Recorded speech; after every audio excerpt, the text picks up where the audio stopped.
this is my channel, Fanny's Thoughts. Welcome back. I'm talking a little bit lower, and I hope the camera, my phone at least, is going to pick me up. It is pretty late at night. I'm kind of a night owl, so it is after 1 in the morning. My husband already fell asleep, so I'm trying to keep it down because I tend to get a little loud. So I'm going to try to keep it down. So if you're going to need to up the volume for this part of my wrap up, I apologize. So we'll see how I can do this and how long I can go. Today I'm doing my April wrap up. So this is part 2. I am doing novels in this particular one. Part 1 was my wrap up for the mangas that I read, which was 30 mangas in 30 days. I mentioned all that in my March wrap up because I didn't actually do an April TBR, so I can link that up above if you want to know more information about the challenges. But this particular part of my wrap up is going to be on the novels that I read. My reading's been a little bit slumpy this month, so for April, been kind of really struggling. I think I'm working my way out of it, but a lot of what I've been reading have been mostly mood reads, and I had to pick up a couple for book club. It's been kind of a slumpy month, but I think I'm working my way out of it, so I'm just trying to focus on that and focus on the positive, and hopefully by the end of the month, I'll be feeling motivated for May. We'll see how it goes. Without further ado, these are the novels that I have read this month and have finished. Start off with, I read an ebook, which was Seducing My Guardian by Katie Robert. This was her number 4 in their Touch of Taboo series, and this is a novella. Basically, the Touch of Taboo series is where characters who are more considered taboo characters, forbidden romance type of taboo, end up getting together. And they're very, very smutty. They're not a lot, they're light on plot and very smutty, but they're a lot of fun. Katie Robert can write all the smut and steam. She does an amazing job. This particular novella was about Hazel and Devin. So this is between a guardian and his ward. Hazel loses her parents at 16, and Devin comes in and sends her off to boarding school after her parents' loss, and then proceeds to save her at her birthday parties since she was 19. So since 19 and on, she drinks, she parties hard, and every birthday he has shown up to save her from herself, from either being blackout drunk, or I think one of the birthdays she's having a threesome. He pulls her off the threesome, which they're just all very toxic and all very bad. And so now she's 25, the guardianship between her has ended, his control of her trust fund is going to be over. So she is like, we've had connection since I've been 19. I want to make this happen between us. And so she proposes that they get together, and if he doesn't get together with her, she'll just choose someone random in the restaurant that they're in, and kind of lightly threatens him with that. So he's like, okay, fine. So I really enjoyed their connection. I actually really liked more of their backstory. And the reason I think I rated it 4 stars is because I wanted more from it. It just didn't push it. I mean, because it was a novella, I know it needed to be shorter, but I wanted a little bit more from the plot from them. They were doing this really sexy thing where they were reliving her birthdays, only instead of him saving her and just dumping her at home, they had a moment, and sexy things were happening each time. That was really hot. Then that kind of fizzled out, and I was like, no, I really wanted to see them redo every birthday. I think that I needed that. I needed it to come to completion for me. And yeah, I just wanted a little bit more of the plot between the two of them. Still steamy, still delightful, still a lot of fun. So can still recommend. It was very good. Next, I ended up listening to an audiobook, A Sorcery of Thorns by Margaret Rogerson. This is my first book by Marjorie Rogerson. She's also very famous for The Enchantment of Ravens, I believe. So Sorcery of Thorns is a standalone fantasy, which, thank God, I need more standalone fantasies in my life. I'm so burned out by fantasy series. I just can't anymore.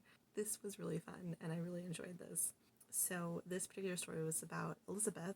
She is from a library. They're in a magical world type of setting where the books are alive.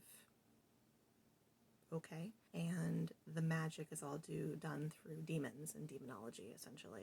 They cast demons to sorcerers cast demons to gain their magic abilities. Elizabeth's working in a library, things go down at the library, and she gets in trouble, and she meets a sorcerer named Nathaniel, who comes to take her away and take her to be investigated in this incident that she was involved in, where someone broke into the library and stole a book, or tried to steal one. The books can become creatures, apparently. It was a little bit, I mean, and granted I was listening to it on audio, so it might have made more sense if I physically read it, but I was a little bit confused about the magic system of this place, and the world building was just a little bit vague. I wasn't sure, are we in Europe? Are we in an alternate universe? Are we in a totally different world and land? Like, I really wasn't sure, and it was really vague for me. There's also a light romance between the sorcerer Nathaniel and Elizabeth, but the chemistry was kind of off for me. I didn't really feel that a lot between them. I did like Nathaniel's character, though. Like, he was, the typical, like, dark past type of hero, but he also was more, like, flippant and sarcastic and wasn't, like, dark and brooding, and I kind of liked that about him. I liked his character a lot. And Silas, who is Nathaniel's demon servant, was fascinating character. Absolutely. Really, really great character. And really interesting. Problem is Elizabeth's character. She was the weakest character, and she was the main character. So that was a problem for me. Elizabeth started out really naive. She's grown up in the library. She didn't know anything about the outside world, like literally nothing. And then like within a matter of like 25 pages, all of a sudden she knows everything, and she's like super worldly, and it was kind of very confusing. Like, I wanted her to kind of stay naive through the whole book, and so I didn't really know where she was going.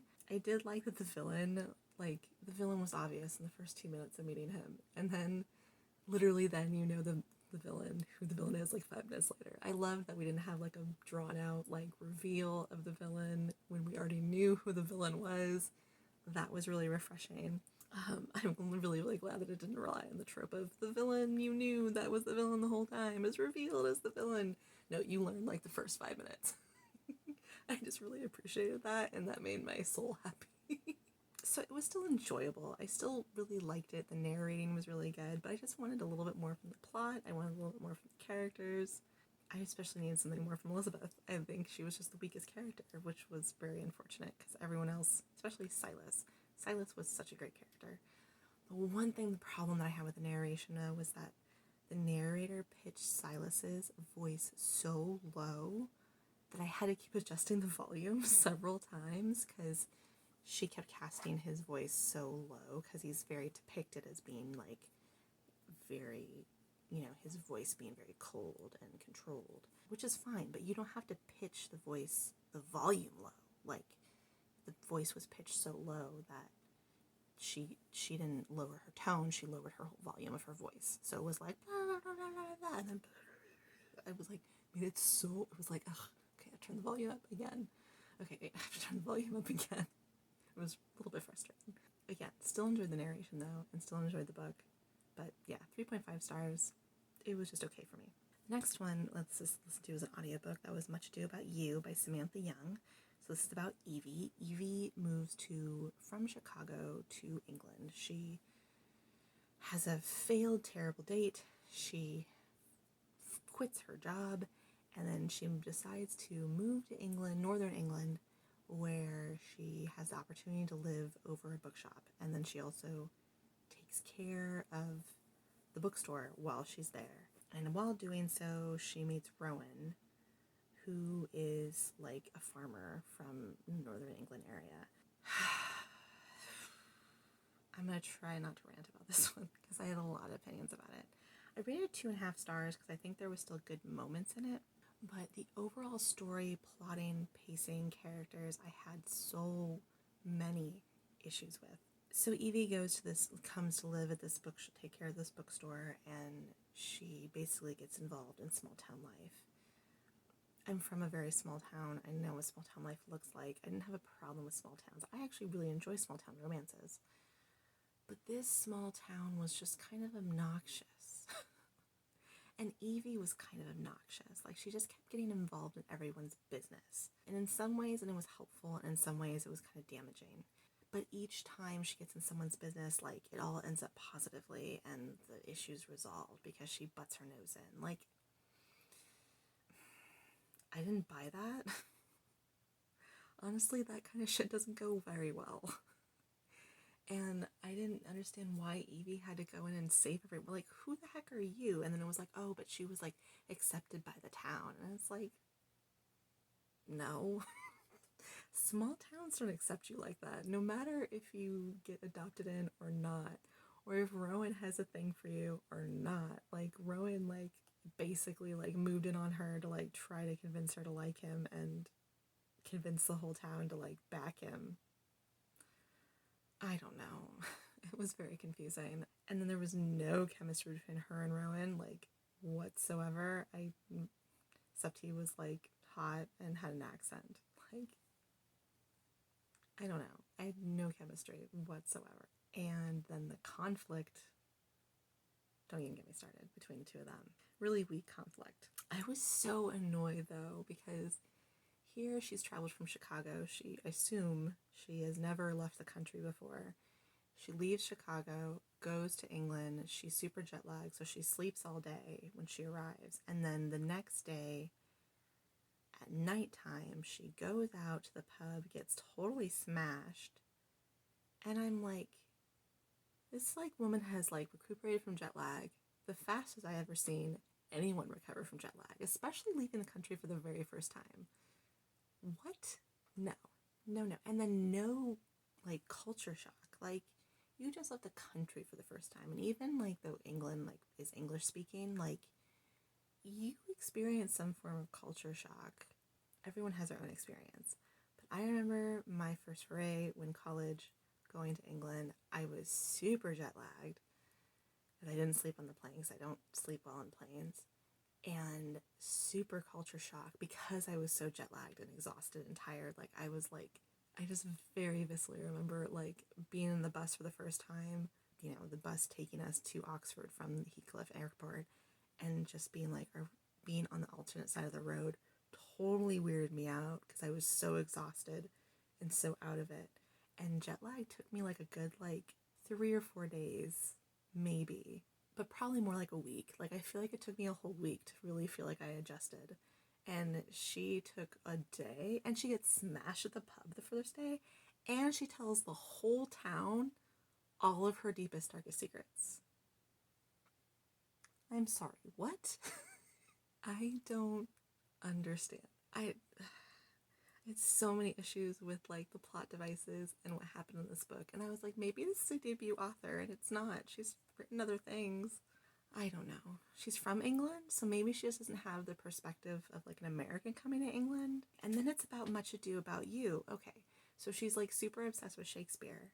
So I'm expecting like at least some little bit of like a Much Ado About You type of storyline. And there's like a side romance between two characters who are supposed to be like the two characters that hate each other in Much Ado About Nothing, the original Shakespeare play. And they were kind of more of my favorite. Like, I would just prefer the romance be on them rather than all the other bullshit that was going on. But really, it wasn't a story about Much Ado About Nothing. Like, it wasn't a really retelling of that at all. So why the title being Much Ado About You? I had so many issues with it. The narration was good. I didn't have a problem with that. I just really didn't care about these characters. I really didn't care about this town.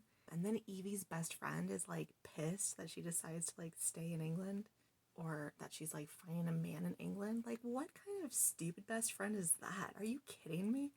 I'm an adult. Like, half my, like 90% of my best friends I have lived away from, like, for most of our friendship, because I'm not an insecure asshole. Like, I don't.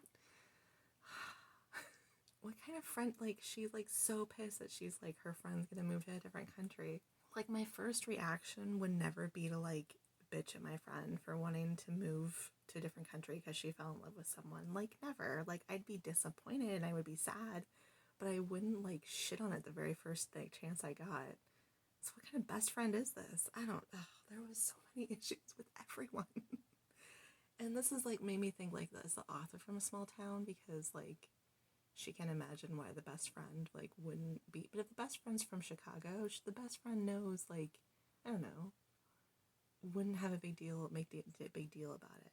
I don't know. Like I said, it wasn't terrible. The writing wasn't terrible. The narration was good. There was some cute moments that I liked, but overall, plotting, pacing, characters-wise, I rated 2.5 stars.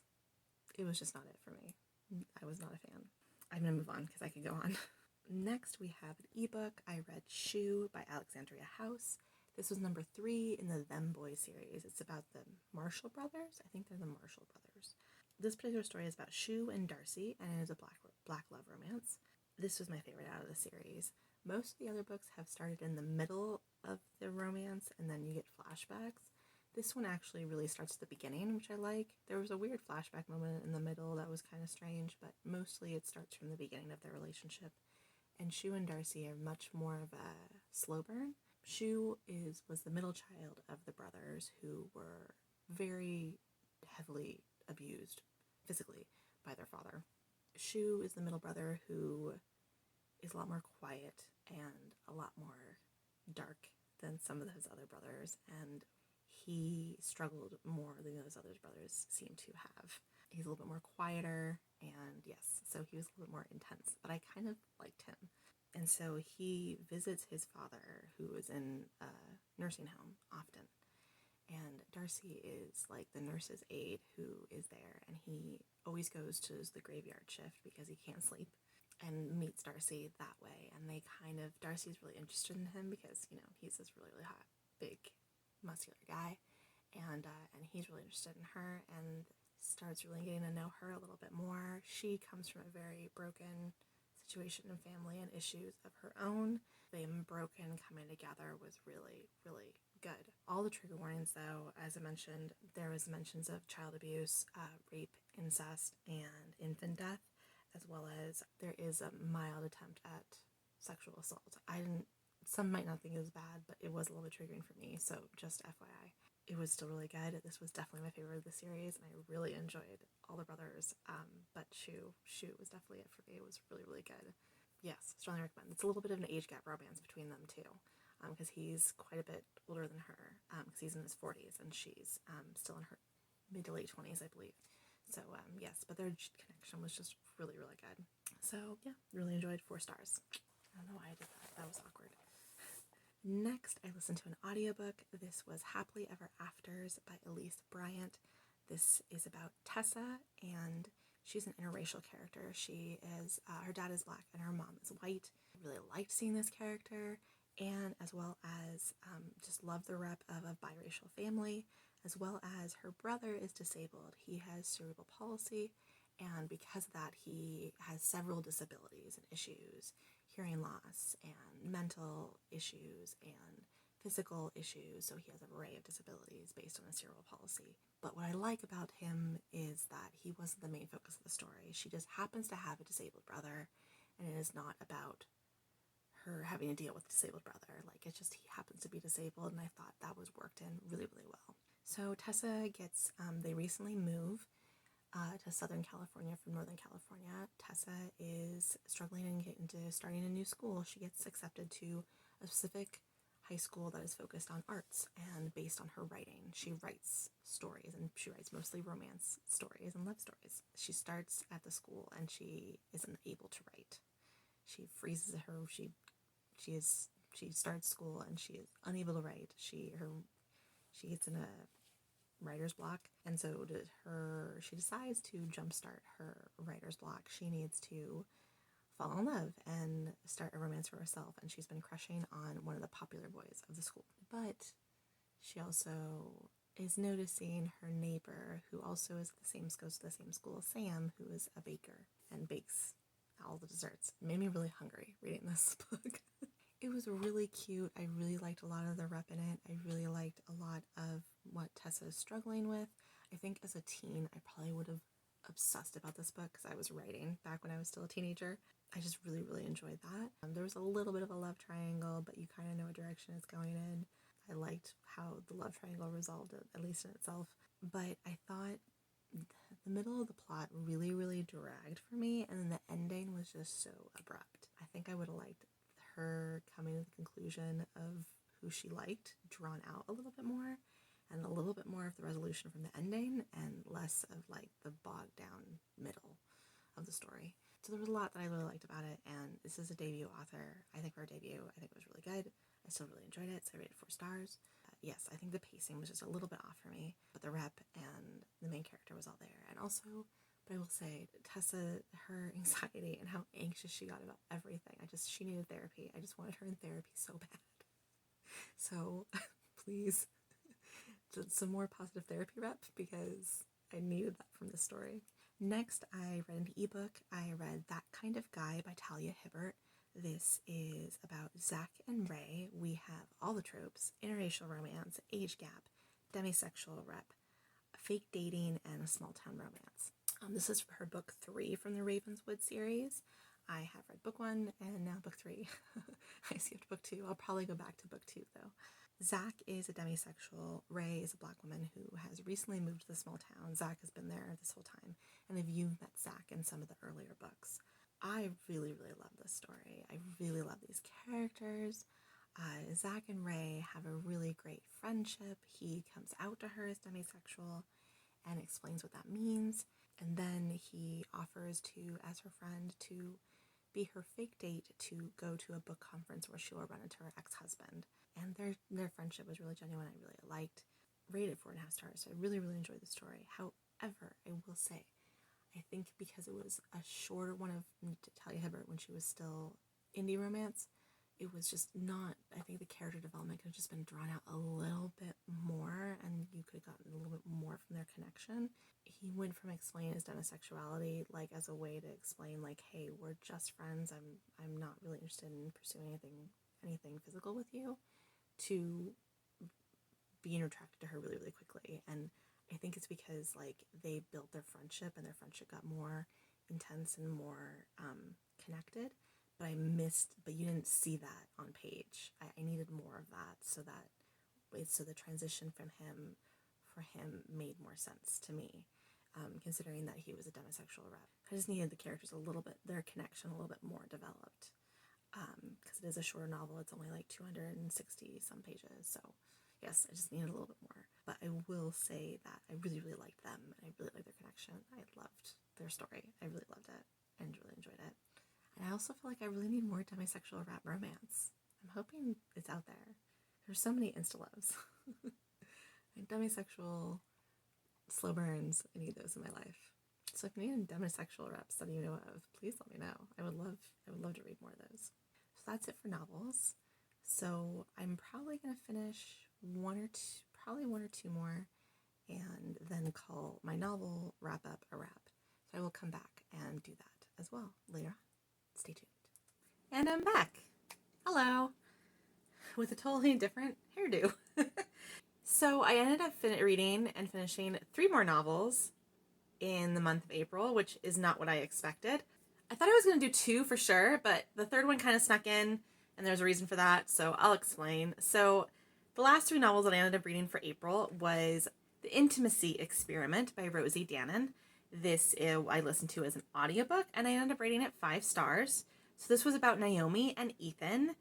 Naomi is prickly bisexual heroine, sex worker turned sex educator. And then we have Ethan, who's a cinnamon roll, sexy Jewish rabbi. This was the sequel to The Roommate by Rosie Danan. I read that, I want to say last year during 2020. I'm not quite sure what wrap-up it is, but I will include it if you want to see it. I didn't really care for The Roommate. It was just kind of okay for me, but I heard a lot of rave reviews for The Intimacy Experiment. I was hearing really good things about it, so I went into it kind of a little bit low-key excited, but trying to also know that I didn't really care for The Roommate, and I ended up liking this a lot more. Now, the reasons that I liked it might not be, other people might not like it for those reasons. First of all, I actually really love the discussion of intimacy and modern romance and religion. I thought that the discussion was really interesting. I thought Ethan has such a really great philosophical, religious, spiritual perspective that I really related to, that I really appreciated, as well as I thought the chemistry and connection between the two of them was really good and a really slow burn. And just Ethan, I just loved his character oh so much. I will say I think the ending was just a little bit rushed, and I think the characters could have used a little bit more development. Otherwise, I really, really enjoyed it, and the audiobook was also really well done. So 5 stars for me. I just thought it was a really excellent conversation of religion and romance going hand in hand, I could appreciate that as someone who has been raised and practicing Catholic. I really enjoyed it for that reason. And I don't know if people, it's a little bit heavy in religion. Other people might have a different experience and might not like that. I wouldn't say it was preachy. I just would say it discusses religion a lot in regards to romance. And I really appreciated that. But it might not be other people's cup of tea. But just also Ethan. I loved him so much. I think he's one of my new favorite heroes. Loved him. So that really made the book for me, is what made it 5 stars for me. Next, I listened to the audiobook Twice Shy by Sarah Hoggle. This is a book that I didn't expect to read and finish it in April, but I literally could not put this audiobook down. It was so cute. So this, I also rated 5 stars. This is about Maybelle and Wesley. So we have somewhat of a sunshine grump trope, which I always love. We have a virgin hero, which I always love. We have a little bit of social anxiety rep, and forced proximity, and a house renovation trope, which apparently is a thing in romances, so I've seen that quite a few times. Maybelle and Wesley have inherited a hotel. Wesley was the groundskeeper, and Maybelle was the niece of the woman who passed away and inherited them both a house. And in getting the house, they both want to do different things with it. And of course, they butt heads along the way for what they want to do and to refurbish the house, because the house is pretty much a mess. I have to say also, the audiobook made this book for me. She narrates it so well. She just captured Maybelle's quirkiness and sense of humor. Maybelle's kind of a dreamer, so you see her imagination, what she imagines, and I think the narrator definitely made this a 5 star for me. Absolutely. I don't know if it would have been 5 stars if I had read it. I think the audiobook definitely increased the experience for me. I will say, for those not familiar with Sarah Hoggle, she also was really popular last year for a book called You Deserve Each Other. A lot of people didn't really like You Deserve Each Other because they're kind of mean towards each other. Liked some aspects of You Deserve Each Other, but didn't really like the pranks. This one would probably be something that you would enjoy much more. Because Twice Shy is really more of a grump sunshine trope and more of a forced proximity trope. And their build-up is actually very, very sweet. I really liked the two of them. I really liked the two of them coming together. It almost was super sweet to the point of my teeth hurt, but but in a good way. I don't know how else to describe it. If you don't like sweet romances, then this also might not be a romance for you. But I actually really enjoyed it and thought it was really cute, and I really liked it, and that's why I rated it 5 stars. Those two both in a row blew me out of the water. I really enjoyed my reading experience with both of those, and I ended up reading them very very quickly. And then last, I ended up finishing an ebook. It was Morning Glory by Laverell Spencer. So I ended up reading it for book club. I read about 75% and then skimmed the last 25%. So I didn't go back and finish it until April already ended, but I read most of it in April, so I'm counting it for my April reads, even though I finished it early May, and I'm going with that. And I ended up rating it 3.5 stars, and I was going to give it 4, but then after my book discussion, I kind of came to some conclusions about things, and I'll try to keep it brief. So this is about Will and Eleanor, and Will is an orphan, drifter, criminal. He'd just been released from prison. Eleanor has been emotionally abused and neglected her entire life, and then she's a widow. She has 2 young boys and is pregnant when these two meet, and she is hiring a husband in her newspaper ad that Will goes and answers because he's just absolutely desperate at this point. And Eleanor she just wants someone, she's like, look, you don't even have to get married to me. You just need to help me around the house. I just can't do this on my own. And he wants to work. He's a good worker. He just wants to work and just get fed. The poor man is he can't keep a job because they keep finding out about his criminal past. So they end up having a forced proximity trope. He ends up working for her on her farm or orchard or land that she has. And then they slowly start to fall in love. So very, very slow burn, extremely slow burn. And less in the steam, more on the connection. I don't know why I said that way. Why did I say that way? It takes place in the time right before World War II hits. I will have to say, I really liked Will and Eleanor's connection.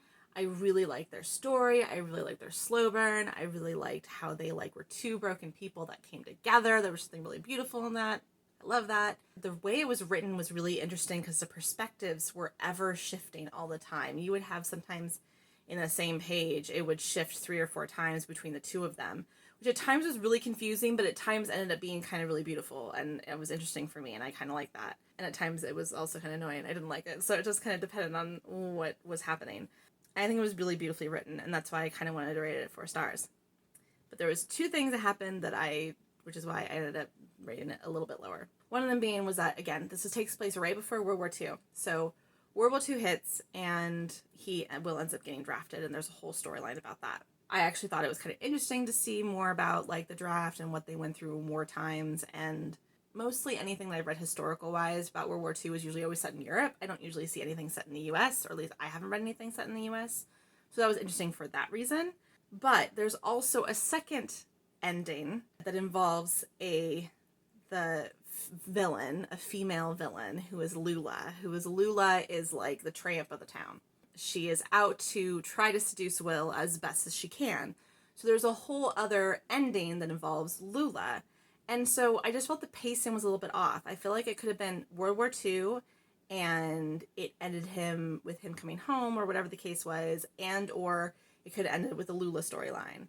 But having both was very confusing. It kind of felt like it was a story within a story. And the ending with Lula ended up being really, really rushed, while the pacing with the World War II stuff ended up dragging. I just felt like I could have had one or the other. I didn't think I needed both. I felt like it was a little bit too much. And this is just with age, because this particular book was published, I want to say in 90s, like 98, 99. Obviously, it didn't age entirely well, because of course you have Lula, who's very sexually aggressive and very wants to, shack up with Will and is trying to seduce him and is the tramp. And then there's some really gross slut shaming that happens at the end about Lula's character and people who talk about her, and it's kind of ends up being a little bit gross when she's really she's just sexually aggressive and she's just wants what she wants. At times, though, I do think that when she came on to Will, it was also kind of sexual assaulty. Like, I feel like if the genders had been reversed, we would have called out sexual assault, but because it was a woman coming on to a man, it wasn't seen that way. But it is at times kind of like that and kind of gross, and Will really, really gets uncomfortable with it. And so I just don't like a woman villain. I don't like a slut. I don't like the slutty woman being like the villain. I just don't like that as a trope anyway. I don't think we should have it anymore in literature at all. I mean, I think it's still a thing sometimes, but in old school romances, it's definitely obviously still a thing. So it just that part didn't really age well. But she really is kind of awful, and I did not like her. But also at the same time, I had to be like, well, but yeah, she also deserved better. Lula deserved better. And that's how I felt about that. So, yeah, so I ended up rating it a little bit lower for those reasons for me, but I still thought the writing of Will and Eleanor's story was just super beautiful, and I really enjoyed.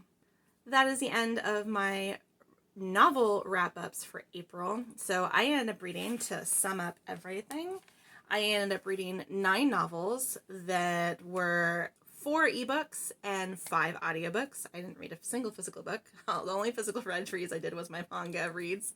And then we have, my ratings are all across the board this time. 2 5 stars, 4 4 stars, 2 3 stars, and 1 2 star. So a little bit kind of all over some really, really good reads and a few not so good ones. So that kind of surprising. So between my manga reads and my novels, I ended up reading 39 things. That's insane. I mean, granted, my manga reads were less time consuming because they read really quickly, but also I read 30 of them, which is still quite a considerable amount of time. And then 9 novels on top of that. Good job, me. for my reading kind of being really slumpy and being a lot of these being much more mood reads or whatever came into my Libby at the time. I think I did a pretty good job. I'm not gonna lie. I'm gonna pat myself on the back for that one. Let me know down in the comments below what your favorite April read was. I would love to know. And that's it for me today. Thank you so much for watching. If you like what you saw and want to see more bookish things from me, please subscribe and hit likes and bells. I would really appreciate it. As well as links, follow me on all the social medias. I have linked all down below, and you can check me out on all the things. Thank you so much for watching, and I will see you again soon. Bye!